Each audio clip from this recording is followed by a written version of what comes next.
Hello दोस्तों, स्वागत है आप सभी का टाइरो हब में। और आज हम लोगों को पढ़ना है चैलेंजेस टू पॉलिटिकल पार्टी। यानी कि अभी तक हम लोगों ने क्या क्या पढ़ा है कि पॉलिटिकल पार्टीज का वर्किंग क्या है, उनका फंक्शन क्या है, उनके बारे में बहुत कुछ हम लोग जान चुके हैं। अब उनमें क्या क्या कमियां है, ये सब भी जानने का हमारा हक है और इस सब को भी हमको जानना चाहिए। तो अभी हम लोग उसको स्टार्ट कर देते हैं। अब देखो, डेमोक्रेसी में जो सबसे ज़्यादा चीज़ दिखाई देती है ना, वो है पॉलिटिकल पार्टी। हमारे देश में बहुत सारे महापुरुष ऐसे भी हैं जो कि डेमोक्रेसी का मतलब ही पॉलिटिकल पार्टी से समझते हैं। यदि पार्टी बहुत सारे उनको नहीं दिखे तो उनको लगता है क्या कि लोकतंत्र खतरे में है। दुनिया भर में बहुत सारे लोग हैं जो कि पॉलिटिकल पार्टी से डिससैटिस्फाई है, उनको पॉलिटिकल पार्टी से खुशी नहीं है। अब ऐसा क्यों होता है? क्योंकि हमेशा हमें पॉलिटिकल पार्टी दिखाई देते रहती है। पॉलिटिकल पार्टी डेमोक्रेसी में सबसे ज़्यादा दिखाई देने वाला चेहरा है। तो ये भाई, ये लोगों के लिए तो स्वाभाविक है कि उनके साथ है डेमोक्रेसी में जो भी सही हो रहा है, गलत हो रहा है, उसका ब्लेम वो सीधे-सीधे डेमोक्रेटिक पॉलिटिकल पार्टीज पर देंगे, डेमोक्रेसी में पॉलिटिकल पार्टीज पर देंगे। ठीक, दुनिया भर के लोग, बहुत सारे लोग ऐसे हैं जो कि पॉलिटिकल पार्टी को बोलते हैं कि ये जो पॉलिटिकल पार्टी है वो फेल है, ये पॉलिटिकल पार्टी से कुछ नहीं होता है, हम इससे सेटिस्फाइड नहीं हैं, डिससेटिस्फिकेशन दिखाते हैं। और हमारे देश में भी ऐसा ही है। यहाँ पे भी बहुत सारे लोग ऐसे हैं जो कि पॉलिटिकल पार्टीज पर नाखुश है, डिससेटिस्फाई है। उसके मेनली 4 रीजन है। ठीक, पॉलिटिकल पार्टीज के कामों में कचरा भरा हुआ है। पॉलिटिकल पार्टीज को इन जो प्रॉब्लम्स है जिनके बारे में अभी हम लोग पढ़ेंगे, उसको एक अच्छे ढंग से सुलझाने की ज़रूरत है। तो जो सबसे पहला प्रॉब्लम है पॉलिटिकल पार्टीज के अंदर, वो है the lack of internal democracy. हमारे देश में तो डेमोक्रेसी है, बट पार्टी के अंदर डेमोक्रेसी नहीं है। अब वो कैसे नहीं है? देखो, दुनिया भर में जितनी भी पॉलिटिकल पार्टी है, वहाँ पर ये एक ऐसी टेंडेंसी है कि जो मेन पावर होगा, जो PM, home minister, defence minister, finance minister, जो बड़े बड़े पद होंगे, वो पार्टी के जो टॉप लीडर्स होंगे उन्हीं के हाथ में रहेंगे। जब वो पार्टी जीतेगी तो टॉप लीडर्स ही उन पद पर जा सकते हैं, उन पोस्ट पर जा सकते हैं। नीचे वाले का कुछ नहीं हो सकता। ठीक, पार्टी जो है वो कोई भी ऑर्गेनाइजेशनल मीटिंग को नहीं करती है और ना ही अपने अंदर इलेक्शन करती है। पार्टी के अंदर कोई इलेक्शन नहीं होता है कि भाई हमारे तरफ से पीएम कैंडिडेट कौन होगा, होम मिनिस्टर पद के लिए ये उम्मीदवार होगा, यदि हमारी पार्टी सत्ता में आती है तो हम इसको डिफेंस मिनिस्टर बनाएंगे। इसके लिए कोई भी इलेक्शन पार्टी के अंदर नहीं होता है। जो टॉप के लीडर्स बोल देते हैं वही पार्टी को करना होता है। उन्हीं की मेरा वचन ही है शासन। जो बाहुबली का डायलॉग है ना, वही उन पे लागू हो जाता है। तो अब इससे क्या होता है कि जो ऑर्डिनरी मेंबर्स हैं, जो कि पार्टी में बहुत नीचे लेवल पर रहते हैं, जो नए नए पार्टी में गए हुए रहते हैं, उनके पास सफिशिएंट इन्फॉर्मेशन भी नहीं होता है कि पार्टी के अंदर चल क्या रहा है। उनको कुछ पता भी नहीं होता है। They do not have means और the connection to influence this decision. और उनके पास ऐसा कोई साधन नहीं होता है कि जो पार्टी के जो टॉप लीडर्स हैं उनके डिसीजन को बदला जा सके यदि उन्हें पसंद नहीं है तो। As a result, the leaders assume greater power to make decisions in the name of the party. अब इससे क्या होता है कि जो बड़े बड़े लीडर्स हैं ना, वो अपना डिसीजन सुना देते हैं और बोलते हैं कि हमारी पार्टी भी यही चाहती है। अब ये जरूरी नहीं है कि पार्टी का हर मेंबर यही चाहे, बस वो टॉप के लीडर्स हैं। आज जस्ट फॉर एग्जांपल ले लो, आज यदि मोदी जी आकर बोल दे कि हम लॉकडाउन करना चाहते हैं, अमित शाह जी आकर बोल दे कि आज हम लॉकडाउन करना चाहते हैं, तो हम लोग क्या समझेंगे? पूरी बीजेपी यही चाहती है कि लॉकडाउन हो। तो हमारे भी आदत ऐसे ही हो गई है कि पार्टी के जो टॉप लीडर्स बोलेंगे वही हम लोग समझ लेते हैं को पूरी पार्टी का डिसीजन, जबकि ऐसा कोई ज़रूरी नहीं है कि पार्टी के हर मेंबर उस डिसीजन का सपोर्ट करते हों। ठीक, तो इस चीज़ की पॉलिटिकल पार्टी को सुधार करने की ज़रूरत है कि जो पावर का कंसंट्रेशन है वो टॉप के लीडर्स के हाथों में नहीं होना चाहिए, बल्कि एक पार्टी के अंदर भी इलेक्शन होना चाहिए। पार्टी के जितने भी मेंबर्स हैं वो सब मिलकर वोट करें और अपने पीएम कैंडिडेट को जनता को दिखाए कि हम सब का पीएम कैंडिडेट ए होगा, होम मिनिस्टर का कैंडिडेट ए होगा, डिफेंस मिनिस्टर का कैंडिडेट ए होगा। इस तरीके से हर पोस्ट के लिए उनके अंदर भी इलेक्शन हो। ठीक, नहीं तो क्या होगा कि जो भी लोग पार्टी को पसंद कर रहे होंगे बट लीडर को पसंद नहीं कर रहे होंगे, उनको कुछ और तरीका खोजना होगा, उनको पार्टी छोड़नी पड़ेगी, पार्टी में रहना उनके लिए दिक्कत हो जाएगा। और तो और हमारे देश में पॉलिटिकल पार्टी में ऐसा है कि आप पार्टी के प्रति लॉयल हो, वफादार हो, उससे कोई ज़्यादा फर्क नहीं पड़ता है, उसकी पॉलिसी को आप मानो ना मानो उससे भी ज़्यादा फर्क नहीं पड़ता है। बट जो उसके टॉप के लीडर्स है उनके प्रति आपको हमेशा वफादार होना पड़ेगा, वो सबसे ज़्यादा मायने रखता है कि आप पार्टी में रहोगे या ना रहोगे। अब जो दूसरी सबसे बड़ी चैलेंज है पॉलिटिकल पार्टीज के लिए वो है डायनेस्टिक सक्सेशन, यानी कि वंशवाद। पार्टी के अंदर भी वंशवाद चलता है।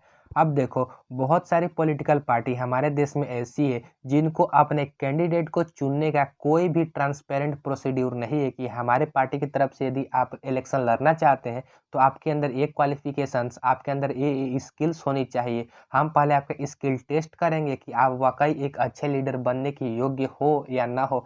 ऐसा कोई भी प्रोसीड्यूर बहुत सारी मैक्सिमम 99% पार्टियों के अंदर नहीं है। ऐसा कोई तरीका वो फॉलो नहीं करती है। तो इससे क्या होता है कि जो भी लीडर्स उस पार्टी में पोजीशन पे है, टॉप पे है, वो क्या करती है कि अपने फैमिली मेंबर्स को या फिर जो उनके फैमिली मेंबर के क्लोज वाले लोग होते हैं उनको टिकट दिया करती है, उनका फेवर लिया करती है, उनका सपोर्ट किया करती है और उन्हीं को इलेक्शन में जिता देती है। और इस तरीके से कभी-कभी हमारे देश में ऐसे भी देखने को मिला है कि बहुत सारी पार्टियां ऐसी हो गई हमारे देश में जिनका जो टॉप पोजीशन है वो फैमिली मेंबर के द्वारा या फिर एक ही फैमिली के द्वारा कंट्रोल किया जाता है। और ये पार्टी के और भी जितने भी मेंबर्स हैं उनके लिए ये अनफेयर है, अन्याय है और ये डेमोक्रेसी के लिए भी खराब है। क्योंकि जिनके पास उतनी अच्छी एक्सपीरियंस नहीं है, राजनीति की अच्छी जानकारी नहीं है, यदि आप उनको अपने बलबूते पर, अपने पॉपुलैरिटी के बल पर जिता दोगे, वो खुद से मेहनत कर कर नहीं जीतेंगे बल्कि आपके बोलने से आपकी जनता बात मान जाएगी और उनको यदि जिता देगी तो क्या उनके पास उतनी क्वालिफिकेशन है, वो स्किल है जो कि हमारे देश को डेवलप करने के लिए ज़रूरी है? क्या उनके अंदर ये सब स्किल है? यदि आप इसका पता नहीं लगाओगे, यदि वो खुद से मेहनत नहीं करेंगे, मेहनत कर कर इलेक्शन नहीं जीतेंगे, अपने अंदर वो स्किल नहीं लाएंगे, तो कल को यदि वो इलेक्शन जीत भी जाते हैं तो क्या वो हमारे देश को तरक्की की ओर ले जा सकते हैं? क्या वो हमारे देश को प्रोग्रेस करा सकते हैं? नहीं कराएंगे। तो ये जो डायनेस्टिक सक्सेशन है पॉलिटिकल पार्टीज में, ये सबसे गलत चीज़ है। मेरे हिसाब से सबसे बुरी चीज़ यही है। और ये जो टेंडेंसी है ना कि अपने फैमिली मेंबर को सपोर्ट करने की, अपने फैमिली मेंबर को इलेक्शन में उतारने की, ये हमारे ही देश में नहीं दुनिया के बहुत सारे देशों में है और कुछ बहुत पुरानी लोकतांत्रिक डेमोक्रेटिक कंट्रीज में भी है। और जो तीसरी दिक्कत है, जो तीसरा बड़ा चैलेंज है पॉलिटिकल पार्टीज के लिए, वो है कि हमारे इलेक्शन में हमारी पॉलिटिकल पार्टीज में मनी और मसल पावर का जो रोल बढ़ रहा है वो डेमोक्रेसी के लिए भी गलत है, देश के लिए भी गलत है और पॉलिटिकल पार्टीज के लिए बुरा तो है ही। ये लोगों के नज़र में पॉलिटिक्स को नीचे गिराने में काफ़ी ज़्यादा इसका अहम योगदान है। अब देखो हर पार्टी का ये सपना होता है इलेक्शन जीत जाए और उनको इलेक्शन जीतने पर ही फोकस करना होता है। तो वो क्या करती है कि इलेक्शन जीतने के लिए बहुत सारे शॉर्टकट्स का यूज इस्तेमाल करती है। वो वैसे कैंडिडेट्स को अपने पार्टी का टिकट दे देती है, नॉमिनेट कर देती है जो कि बहुत ज़्यादा अमीर होते हैं और बहुत सारी पार्टी में पैसा लगा सकते हैं। इलेक्शन कैंपेन में जो बहुत ज़्यादा पैसा लगा सकते हैं उन्हीं को टिकट दिया करती है। रिच पीपल भी कम रिच पीपल और बहुत सारे कंपनी पार्टीज को फंड देती है जिससे पार्टी ऐसा कोई पॉलिसी न बनाए जिनसे कंपनी को आगे चलकर घाटा हो। और इस तरीके से बहुत अमीर लोग और बहुत बड़ी बड़ी कंपनियां क्या करती है कि पॉलिटिकल पार्टीज को अपने कंट्रोल में रखती है और कल को यदि पॉलिटिकल पार्टी जीत भी जाती है तब भी वो उनके कंट्रोल में ही रहती है। ठीक।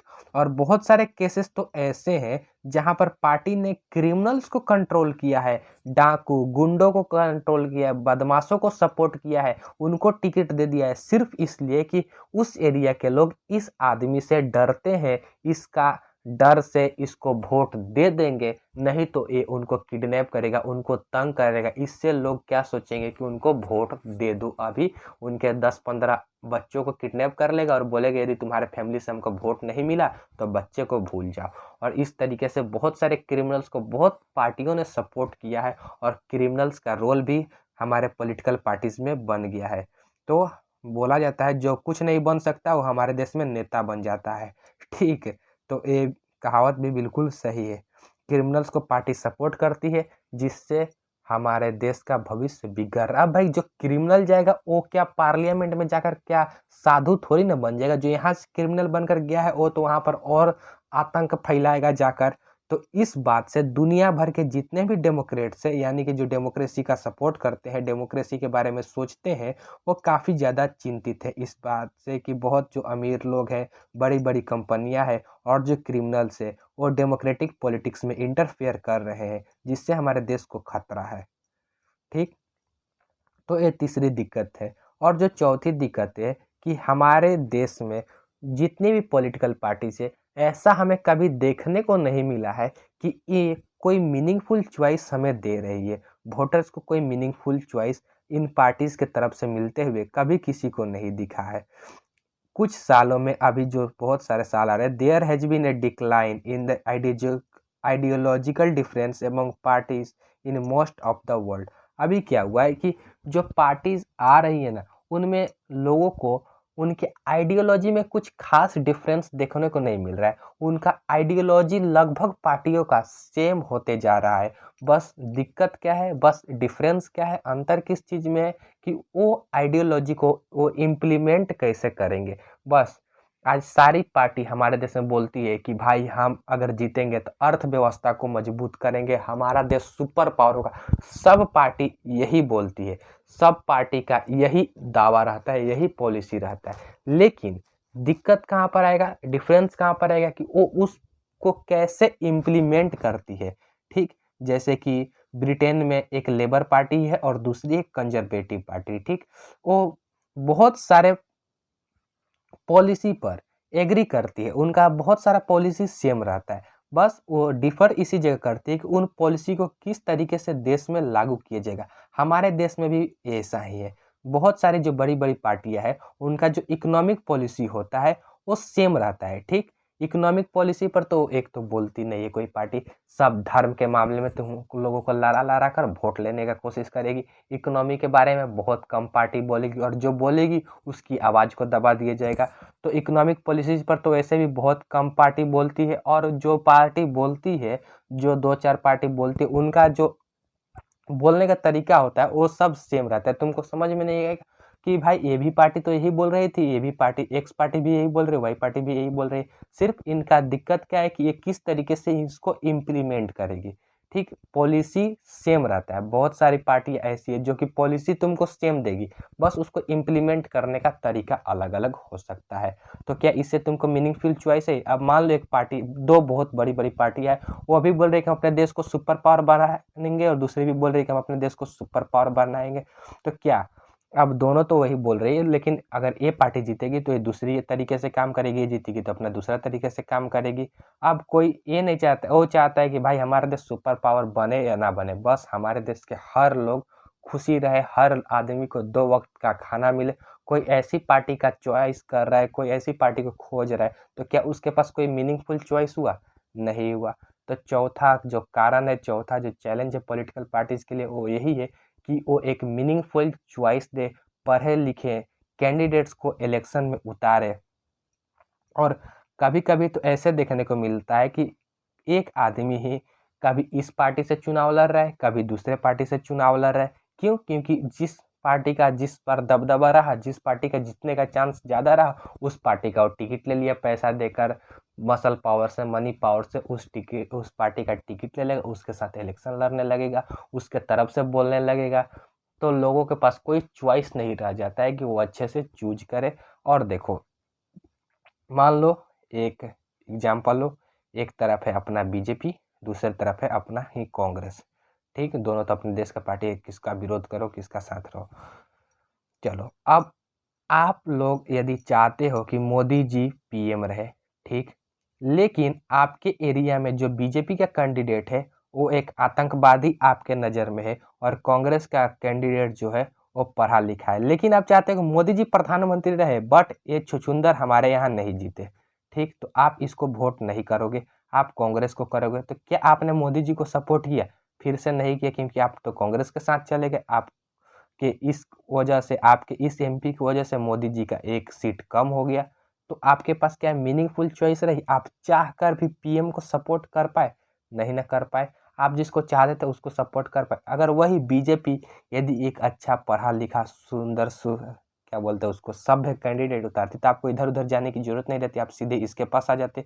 या फिर कांग्रेस ही अपना पीएम अच्छा रखता, तो फिर आप इसी के समर्थ रहते। तो पार्टी का कहने का मतलब, एक जो पार्टी है वो एक मीनिंगफुल चॉइस अपने जनता को दे, अपने वोटर्स को एक मीनिंगफुल चॉइस दे। एक लीडर्स का सेट हमेशा बदलते रहे कि चलो इस बार ये नहीं जीता था तो इसको इस बार टिकट नहीं देंगे, जनता इसको अच्छा नहीं समझती है तो इसको पार्टी से बाहर निकाल देंगे। लेकिन ऐसा हमारे यहाँ होता नहीं है।